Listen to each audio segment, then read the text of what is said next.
ವೀಕ್ಷಕರೇ ಎಲ್ರಿಗೂ ನಮಸ್ಕಾರ. ಬೆಂಗಳೂರು ಸಿಟಿ ಸಿವಿಲ್ ಕೋರ್ಟ್ನಲ್ಲಿ ಹೊಸದಾಗಿ ನೇರ ನೇಮಕಾತಿ ಮಾಡ್ಕೊಳ್ತಿದ್ದಾರೆ. ಈ ಒಂದು ಹೊಸ ಅಧಿಸೂಚನೆಯ ಬಗ್ಗೆ ಸಂಪೂರ್ಣ ವಿವರವನ್ನು ಈ ವಿಡಿಯೋದಲ್ಲಿ ತಿಳ್ಕೊಳ್ಳೋಣ. ಹುದ್ದೆಗಳ ವಿವರ, ವಿದ್ಯಾ ಅರ್ಹತೆ, ವಯೋಮಿತಿ, ಅರ್ಜಿ ಶುಲ್ಕ ಎಷ್ಟಿರುತ್ತೆ, ವೇತನದ ವಿವರ ಅಂದರೆ ಪೇಮೆಂಟ್ ಎಷ್ಟಿರುತ್ತೆ, ಪ್ರಮುಖ ದಿನಾಂಕಗಳು ಅಂದರೆ ಅಪ್ಲಿಕೇಶನ್ ಡೇಟ್ ಯಾವಾಗ, ಕ್ಲೋಸಿಂಗ್ ಡೇಟ್ ಯಾವಾಗ, ಯಾವ ಥರ ಸೆಲೆಕ್ಷನ್ ಪ್ರೋಸೆಸ್ ಇರುತ್ತೆ, ಏನೇನು ಡಾಕ್ಯುಮೆಂಟ್ ಬೇಕಾಗುತ್ತೆ, ಆನ್ಲೈನಲ್ಲಿ ಅಪ್ಲಿಕೇಶನ್ನು ಯಾವ ರೀತಿ ಹಾಕೋದು, ಯಾರ್ಯಾರು ಎಲಿಜಿಬಲ್ ಇರ್ತಾರೆ, ಯಾರು ಅರ್ಜಿಯನ್ನು ಸಲ್ಲಿಸೋದಕ್ಕೆ ಎಲಿಜಿಬಲ್ ಇರಲ್ಲ, ಮತ್ತು ಅಪ್ಲಿಕೇಶನ್ ಹಾಕಲಿಕ್ಕೆ ಲಿಂಕುಗಳು ಎಲ್ಲಿ ಸಿಗುತ್ತೆ, ಯಾವ ರೀತಿ ಅಪ್ಲಿಕೇಶನನ್ನು ಹಾಕ್ಬೋದು, ಇದ್ರ ಬಗ್ಗೆ ಈ ವಿಡಿಯೋದಲ್ಲಿ ಸಂಪೂರ್ಣವಾಗಿ ನಾನು ನಿಮಗೆ ಹೇಳ್ಕೊಡ್ತೀನಿ. ಅದಕ್ಕಿಂತ ಮುಂಚೆ ನೀವಿನ್ನೂ ನಮ್ಮ ಚಾನಲ್ನ ಸಬ್ಸ್ಕ್ರೈಬ್ ಆಗಿಲ್ಲ ಅಂದರೆ ದಯವಿಟ್ಟು ಸಬ್ಸ್ಕ್ರೈಬ್ ಮಾಡ್ಕೊಳ್ಳಿ. ಆ್ಯಂಡ್ ವಿಡಿಯೋ ಇಷ್ಟ ಆದರೆ ಖಂಡಿತವಾಗ್ಲೂ ಲೈಕ್ ಮಾಡಿ. ಮೊದಲು ಹುದ್ದೆಗಳ ಬಗ್ಗೆ ತಿಳ್ಕೊಳ್ಳೋಣ. ಹುದ್ದೆ ಹೆಸರು ಬಂದು ಶೀಘ್ರ ಲಿಪಿಗಾರರು ಗ್ರೇಡ್ 3ನಲ್ಲಿ ಅಂದರೆ ಸ್ಟೆನೋಗ್ರಾಫರ್ ಹುದ್ದೆಗಳು 5 ಇರ್ತವೆ. 5 ಅಂದರೆ ಬ್ಯಾಕ್ಲಾಗ್ ಹುದ್ದೆಗಳು, 1 ಪ್ರೆಸೆಂಟು, ಟೋಟಲು 6 ಹುದ್ದೆಗಳಿರ್ತವೆ. ನೆಕ್ಸ್ಟು ಬೆರಳಚ್ಚುಗಾರರು ಅಂದರೆ ಟೈಪಿಸ್ಟು, ಬ್ಯಾಕ್ಲಾಗ್ ಇರ್ತಕ್ಕಂಥದ್ದು 1, ಪ್ರೆಸೆಂಟ್ ಇರ್ತಕ್ಕಂಥವು 6, ಟೋಟಲಿ 7. ಇನ್ನು ಡ್ರೈವರು ಬ್ಯಾಕ್ಲಾಗ್ ಯಾವುದೂ ಇಲ್ಲ, ಅಟ್ ಪ್ರೆಸೆಂಟ್ 1 ಇದೆ. ಆದೇಶ ಜಾರಿಕಾರ ಅಂತೇಳಿ ಪ್ರೋಸೆಸ್ ಸರ್ವರು ಬ್ಯಾಕ್ಲಾಗ್ ಹುದ್ದೆಗಳು ಯಾವುದೂ ಇಲ್ಲ, ಪ್ರೆಸೆಂಟು 1 ಇದೆ. ಇನ್ನು ಪ್ಯೂನ್ ಪೋಸ್ಟು ಜವಾನ ಅದು ಕೂಡ ಬ್ಯಾಕ್ಲಾಗ್ ಯಾವುದೂ ಇಲ್ಲ, ಅಟ್ ಪ್ರೆಸೆಂಟು 1 ಇದೆ. ಒಟ್ಟು ಟೋಟಲ್ ನಿಮಗೆ 22 ಹುದ್ದೆಗಳಿಗೆ ಈ ಒಂದು ಅಧಿಸೂಚನೆಯನ್ನು ಬಿಡುಗಡೆ ಮಾಡಲಾಗಿದೆ. ಉದ್ಯೋಗದ ಸ್ಥಳ ಬಂದು ಬೆಂಗಳೂರು, ಏಕೆಂದರೆ ಬೆಂಗಳೂರು ಸಿವಿಲ್ ಕೋರ್ಟಲ್ಲಿ ನೋಟಿಫಿಕೇಷನ್ ರಿಲೀಸ್ ಮಾಡಿರೋದ್ರಿಂದ ಬೆಂಗಳೂರು ಸಿವಿಲ್ ಕೋರ್ಟಿಗೆ ತೊಗೊತಾ ಇದ್ದಾರೆ. ಹಂಗಾಗಿ ಜಾಬು ಬೆಂಗಳೂರಲ್ಲಿ ಮಾತ್ರ ಇರುತ್ತೆ. ಎಜುಕೇಷನ್ ನೋಡೋದಾದರೆ ಆಯಾ ಪೋಸ್ಟಿಗೆ ತಕ್ಕಂತೆ ಎಜುಕೇಷನ್ ಇರುತ್ತೆ, ಎಲ್ಲದಕ್ಕೂ ಒಂದೇ ಥರ ಎಜುಕೇಷನ್ ಇರಲ್ಲ. Must and should PUC ಆಗಿರಲೇಬೇಕಾಗುತ್ತೆ. ನೀವೇನಾದರೂ ಶೀಘ್ರ ಲಿಪಿಗಾರರು ಈ ಒಂದು ಹುದ್ದೆಗೆ ಅರ್ಜಿ ಹಾಕೋರಿದ್ದರೆ 3 ವರ್ಷಗಳ ಡಿಪ್ಲೊಮೊ ಕಮರ್ಷಿಯಲ್ ಪ್ರಾಕ್ಟೀಸ್ ಅಂದರೆ 3 ವರ್ಷ ಡಿಪ್ಲೊಮೊ ಕಮರ್ಷಿಯಲಲ್ಲಿ ಪ್ರಾಕ್ಟೀಸ್ ಮಾಡಿರಬೇಕಾಗುತ್ತೆ, ಜೊತೆಗೆ PUC ಪಾಸ್ ಮಾಡಿರಬೇಕಾಗುತ್ತೆ. ಇದರ ಜೊತೆಗೆ ನೀವು ಸುರಭಿ ಅಂತ ಒಂದು ಅಪ್ಲಿಕೇಶನ್ ಬರುತ್ತೆ, ಅಂದರೆ ಕೋರ್ಟಲ್ಲಿ ಟೈಪ್ ಮಾಡೋದೇ ಬೇರೆ ಅಪ್ಲಿಕೇಶನ್ ಇರುತ್ತೆ, ಮಾಮೂಲಿ DTP ಆಗಿರೋದಿಲ್ಲ. ಈ ಸುರಭಿ ಅಂತ ಹೇಳ್ಬಿಟ್ಟು ಈ ಒಂದು ಅಪ್ಲಿಕೇಶನನ್ನು ನೀವು ಟೈಪ್ ಮಾಡೋದನ್ನು ಕಲಿತು ಇದಕ್ಕೆ ತಕ್ಕಂತೆ ಒಂದು ಸರ್ಟಿಫಿಕೇಟ್ ಬರುತ್ತೆ, ಆ ಸರ್ಟಿಫಿಕೇಟ್ನ ಹಾಕಬೇಕಾಗುತ್ತೆ. ನೀವು ಟೈಪಿಸ್ಟು ಮತ್ತು ಇಲ್ಲಿದೆಯಲ್ಲ ಬೆರಳಚ್ಚುಗಾರರು ಮತ್ತು ಶೀಘ್ರ ಲಿಪಿಗಾರರು ಇವೆರಡು ಪೋಸ್ಟ್ಗೂ ಕೂಡ ಸೇಮ್ ಎಜುಕೇಷನ್ ಇರುತ್ತೆ. PUC ಮಾಡಿರೋರು ಕೂಡ ಸುರಭಿ ಕಲ್ತಿರಬೇಕು. ನೆಕ್ಸ್ಟು ಚಾಲಕರು ಅಂದರೆ SSLC ಪಾಸ್ ಆಗಿದ್ದರೂ ಕೂಡ ಈ ಹೆವಿ ಲೈಸೆನ್ಸ್ ಹೊಂದಿರತಕ್ಕಂಥವರು ಈ ಒಂದು ಚಾಲಕ ಹುದ್ದೆಗೆ ಅಪ್ಲಿಕೇಶನನ್ನು ಹಾಕ್ಬೋದು. ಇದಕ್ಕೆ ಹೆವಿ ಲೈಸೆನ್ಸು ಕಡ್ಡಾಯವಾಗಿರಬೇಕು ಅಂತ ಹೇಳಿದ್ದಾರೆ. ನೆಕ್ಸ್ಟು ಆದೇಶ ಜಾರಿಕಾರ ಅಂದರೆ SSLC ಪಾಸ್ ಆಗಿರೋರು ಕೂಡ ಈ ಒಂದು ಆದೇಶ ಜಾರಿಕಾರ ಪೋಸ್ಟ್ಗೆ ಅಪ್ಲಿಕೇಶನನ್ನು ಹಾಕ್ಬೋದು. ಇವರಿಗೆ DL ಇರೋರಿಗಾದರೆ ಇನ್ನೂ ತುಂಬ ಉತ್ತಮ, ಯಾಕಂದರೆ DL ಇರೋರಿಗೆ ಮೊದಲ ಆದ್ಯತೆ ಕೊಡಲಾಗುತ್ತೆ ಅಂತೇಳಿ ನೋಟಿಫಿಕೇಷನಲ್ಲಿ ಕೊಟ್ಟಿದ್ದಾರೆ. ಹಾಗಾಗಿ SLC ಪ್ಲಸ್ಸು ಹೆವಿ ಲೈಸೆನ್ಸ್ ಇರೋ ಅಂಥವ್ರು ಈ 2 ಪೋಸ್ಟಿಗೂ ಕೂಡ ಅರ್ಜಿಯನ್ನು ಹಾಕ್ಬೋದು. ಹಾಗೆ ಜವಾನ ಪೋಸ್ಟ್ಗೆ ಅಂದರೆ ಪ್ಯೂನ್ ಪೋಸ್ಟ್ಗೆ ಅಪ್ಲಿಕೇಶನ್ ಹಾಕೋರು SSLC ಕಂಪ್ಲೀಟ್ ಆಗಿರಬೇಕು, ಜೊತೆಗೆ ಕನ್ನಡವನ್ನು ಕಡ್ಡಾಯವಾಗಿ ಓದಲು ಬರೆಯಲು ಬರಬೇಕು ಅಂತ ಹೇಳಿ ಈ ಒಂದು ನೋಟಿಫಿಕೇಷನಲ್ಲಿ ಕೊಟ್ಟಿದ್ದಾರೆ. ಹಾಗಾಗಿ ಕನ್ನಡ ಓದೋಕ್ಕೆ ಬರೆಯೋಕ್ಕೆ ಬರೋ ಅಂಥವರು ಕಂಪಲ್ಸರಿಯಾಗಿ ಈ ಒಂದು SSLC ಪಾಸ್ ಆಗಿರ್ತಕ್ಕಂಥ ಕ್ಯಾಂಡಿಡೇಟ್ಗಳು ಜವಾನ ಪೋಸ್ಟ್ಗೆ ಅಪ್ಲಿಕೇಶನನ್ನು ಹಾಕ್ಬೋದು. ನೆಕ್ಸ್ಟು ಏಜ್ ನೋಡ್ಕೊಂಬರೋಣ. ಸರ್ಕಾರಿ ಆದೇಶದ ವಿಶೇಷ ತಿದ್ದುಪಡಿಯ ಅನ್ವಯ ಈ ಬಾರಿ ಗರಿಷ್ಠ ವಯೋಮಿತಿಗೆ 5 ವರ್ಷಗಳ ವಿಶೇಷ ಸಡಿಲಿಕೆಯನ್ನು ನೀಡಲಾಗಿದ್ದು, ಗರಿಷ್ಠ ವಯೋಮಿತಿ ಸಾಮಾನ್ಯ ವರ್ಗದ ಅಭ್ಯರ್ಥಿಗಳಿಗೆ ಗರಿಷ್ಠ 40 ವರ್ಷ, ಪ್ರವರ್ಗ 2A, 2B, 3A, 3Bನ ಅಭ್ಯರ್ಥಿಗಳಿಗೆ ಗರಿಷ್ಠ 43 ವರ್ಷಗಳು, ಪರಿಶಿಷ್ಟ ಜಾತಿ ಪರಿಶಿಷ್ಟ ಪಂಗಡ ಅಂದರೆ SC, ST ಹಾಗೂ ಕ್ಯಾಟಗರಿ 1 ಅಭ್ಯರ್ಥಿಗಳಿಗೆ 45 ವರ್ಷಗಳನ್ನು ಸಡಿಲಿಕೆ ಮಾಡಲಾಗಿದೆ. ಈ ಒಂದು ವಯಸ್ಸು ಜುಲೈ 30, 2026ಕ್ಕೆ ಅನ್ವಯ ಆಗುತ್ತೆ. ಅಂದರೆ 18ರಿಂದ 45 ವರ್ಷಗಳವರೆಗೆ ಅಪ್ಲಿಕೇಶನನ್ನು ಹಾಕಲಿಕ್ಕೆ ಅವಕಾಶ ಕೊಟ್ಟಿದ್ದಾರೆ. ಇದೊಂದು ತುಂಬ ಇಂಪಾರ್ಟೆಂಟ್ ಮಾಹಿತಿ ಆಗುತ್ತೆ. ಯಾಕೆ ಅಂತ ಹೇಳಿದ್ರೆ ಈ ಒಂದು ಸಿವಿಲ್ ಕೋರ್ಟ್ ಬೆಂಗಳೂರಿಗೆ ಯಾರೆಲ್ಲ ಅರ್ಜಿ ಹಾಕ್ಬೋದು, ಸುಮಾರು ಜನ ನಾವು ಹಾಕ್ಬೋದು ಅಂದ್ಕೊಂಡಿರ್ತಾರೆ. ಆದರೆ ಈ ಒಂದು ಅಧಿಸೂಚನೆಯಲ್ಲಿ ಇದು ನೇರ ನೇಮಕಾತಿಯಾಗಿರುತ್ತೆ ಮತ್ತು ಅಧಿಸೂಚನೆಯಲ್ಲಿ ಏನಪ್ಪ ಹೇಳಿದ್ದಾರೆ ಅಂದರೆ ಕಲ್ಯಾಣ ಕರ್ನಾಟಕ ಪ್ರದೇಶದವರಿಗೆ ಮಾತ್ರ, ಅಂದರೆ ಬೀದರು, ಕಲಬುರಗಿ, ರಾಯಚೂರು, ಕೊಪ್ಪಳ, ಯಾದಗಿರಿ, ಬಳ್ಳಾರಿ, ವಿಜಯನಗರ ಈ ಒಂದು ಜಿಲ್ಲೆಗಳ ಅಭ್ಯರ್ಥಿಗಳಿಗೆ ವಿಶೇಷವಾಗಿ ಈ ಒಂದು ಅಧಿಸೂಚನೆ ಬಿಡುಗಡೆ ಮಾಡಲಾಗಿದ್ದು, ಇವರನ್ನು ಬಿಟ್ಟು ಬೇರೆಯವರು ಅಪ್ಲಿಕೇಶನನ್ನು ಹಾಕಲಿಕ್ಕೆ ಬರೋದಿಲ್ಲ.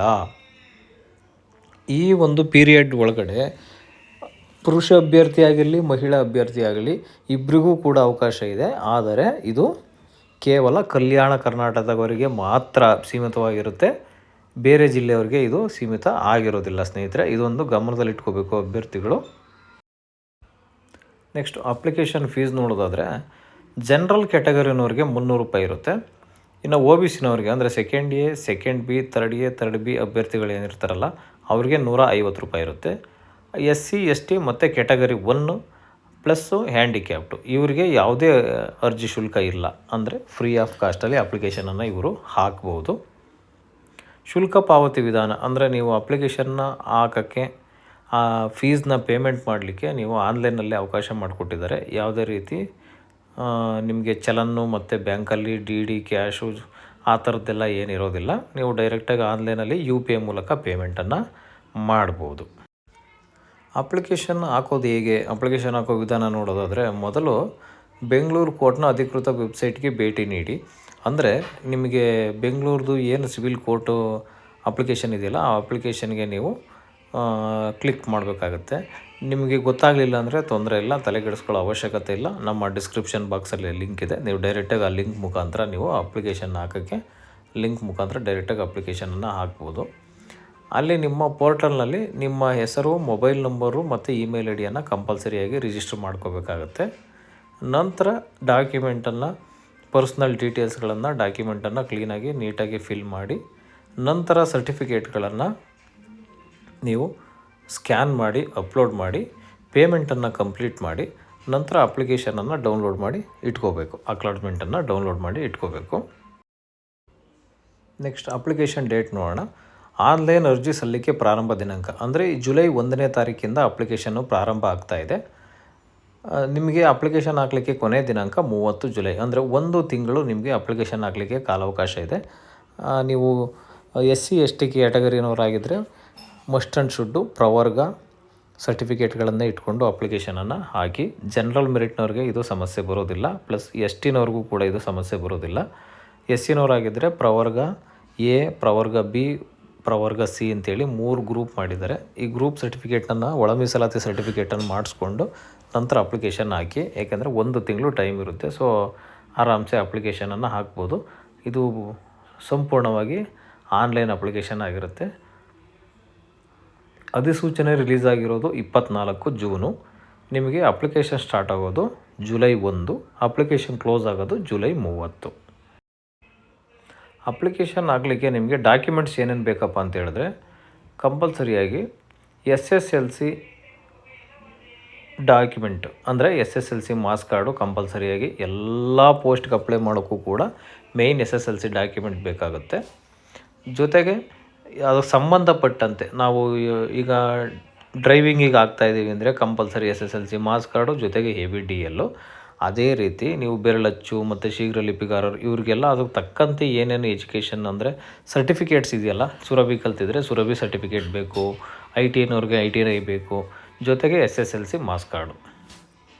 ನೆಕ್ಸ್ಟು ಕ್ಯಾಸ್ಟು ಇನ್ಕಮ್ಮು ಬೇಕಾಗುತ್ತೆ ಕಂಪಲ್ಸರಿಯಾಗಿ, ಅದನ್ನು ಈಗಾಗಲೇ ಹೇಳಿದ್ದೀನಿ. ನೆಕ್ಸ್ಟು ಆಧಾರ್ ಕಾರ್ಡ್ ಬೇಕಾಗುತ್ತೆ, ವೋಟರ್ ID ಕಾರ್ಡು ಅಥವಾ ಪ್ಯಾನ್ ಕಾರ್ಡು ಎರಡರಲ್ಲಿ ಯಾವುದಾದ್ರೂ ಒಂದು ಬೇಕಾಗುತ್ತೆ. ನೀವು ಪೇಮೆಂಟ್ ಮಾಡಿರ್ತಕ್ಕಂಥ ರೆಸಿಪ್ಟು ಇವೆಲ್ಲವೂ ಕೂಡ.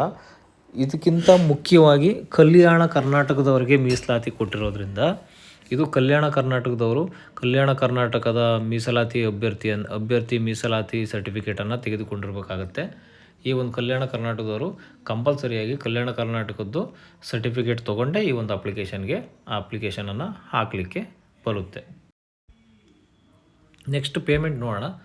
ಪೇಮೆಂಟ್ ನೋಡೋದಾದರೆ ಶೀಘ್ರ ಲಿಪಿಗಾರರು ಗ್ರೇಡ್ 3ಗೆ 44,425 ರೂಪಾಯಿನಿಂದ 83,700 ರೂಪಾಯಿವರೆಗೂ ಪೇಮೆಂಟ್ ಇದೆ.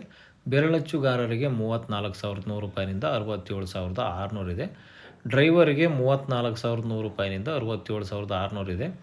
ಆದೇಶ ಜಾರಿಕಾರ 31,775 ರೂಪಾಯಿನಿಂದ 61,300 ರೂಪಾಯಿ ಅಂತ ಕೊಟ್ಟಿದ್ದಾರೆ. ಇನ್ನು P1 ಜವಾನ ಪೋಸ್ಟ್ಗಳಿಗೆ 27,000ದಿಂದ 46,000 ಅಂತ ಕೊಟ್ಟಿದ್ದಾರೆ. ಇದು ಆಯಾ ಕೆಲಸಕ್ಕೆ ತಕ್ಕಂತೆ ಅನುಗುಣವಾಗಿ ಸ್ಯಾಲ್ರಿಯನ್ನು ಫಿಕ್ಸ್ ಮಾಡಲಾಗಿದೆ. ನೆಕ್ಸ್ಟ್ ಆಯ್ಕೆ ಪ್ರೋಸೆಸ್ ಹೇಗಿರುತ್ತೆ ಅಂತಂದರೆ, ರೈಟಿಂಗ್ ಎಕ್ಸಾಮ್ ಯಾವುದೂ ಇರೋದಿಲ್ಲ. ಅವ್ರಿಗೆ ಟೈಪಿಂಗು ಟೆಸ್ಟ್ ಕೊಡಲಾಗುತ್ತೆ. ಈ ಟೈಪಿಂಗ್ನಲ್ಲಿ ಮಿನಿಮಮ್ಮು 100 ಮಾರ್ಕ್ಸಿಗೆ ಟೈಪಿಂಗ್ ಟೆಸ್ಟ್ ಇರುತ್ತೆ. ಅದರಲ್ಲಿ 50% ತೊಗೋಬೇಕಾಗುತ್ತೆ.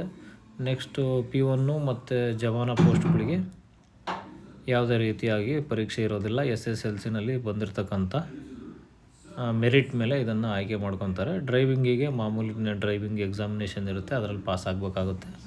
ಜೊತೆಗೆ AV ಲೈಸೆನ್ಸ್ ಇದ್ದು ಡ್ರೈವಿಂಗ್ನವರು ಅಪ್ಲಿಕೇಶನನ್ನು ಹಾಕ್ಬೋದು. ಮೇನ್ ಇರೋದು ಶೀಘ್ರ ಲಿಪಿಗಾರರು ಮತ್ತು ಬೆರಳಚ್ಚುಗಾರರದ್ದು ಇಂಪಾರ್ಟೆಂಟು. ಅವರು 100% ಟೈಪಿಂಗ್ ಕಲ್ತಿರಬೇಕು. ಇಷ್ಟು ನಿಮಿಷ ಅಂತೇಳಿ ಟೈಪಿಂಗ್ ಕೊಡ್ತಾರೆ. ಮಿನಿಮಮ್ 100 ಮಾರ್ಕ್ಸಿಗೆ ಇರುತ್ತೆ, ಅದರಲ್ಲಿ 50% ತೆಗಿಲೇಬೇಕು. ಅಂಥವ್ರಿಗೆ ಮಾತ್ರ.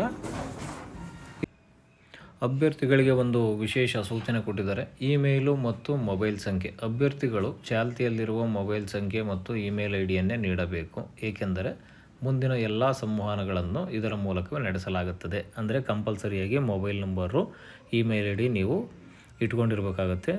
ಏನೇ ಬಂದರೂ ನೆಕ್ಸ್ಟ್ ಪ್ರೋಸೆಸ್ಸು ನಿಮಗೆ ಯಾರೂ ಫೋನ್ ಮಾಡಿ ಹೇಳಲ್ಲ, ಮೇಲ್ ಬರುತ್ತೆ, ಮೆಸೇಜ್ ಬರುತ್ತೆ, ನೀವು ನೋಡ್ಕೋಬೇಕಾಗುತ್ತೆ. ನೆಕ್ಸ್ಟ್ ಎರಡನೇದೇನಪ್ಪ ಅಂದರೆ, ಒಂದಕ್ಕಿಂತ ಹೆಚ್ಚು ಅರ್ಜಿ. ಅಂದರೆ ನೀವು ಒಂದಕ್ಕಿಂತ ಹೆಚ್ಚು ಅರ್ಜಿಯನ್ನು ಸಲ್ಲಿಸಿದ್ದರೆ, ಅಪ್ಲಿಕೇಶನ್ ಏನಾದರೂ ಒಂದು 2-3 ಹಾಕಿದ್ರೆ ರಿಜೆಕ್ಟ್ ಆಗುತ್ತೆ. ಒಂದು ಮಾತ್ರ ಪರಿಗಣನೆಗೆ ತೆಗೆದುಕೊಳ್ತಾರೆ.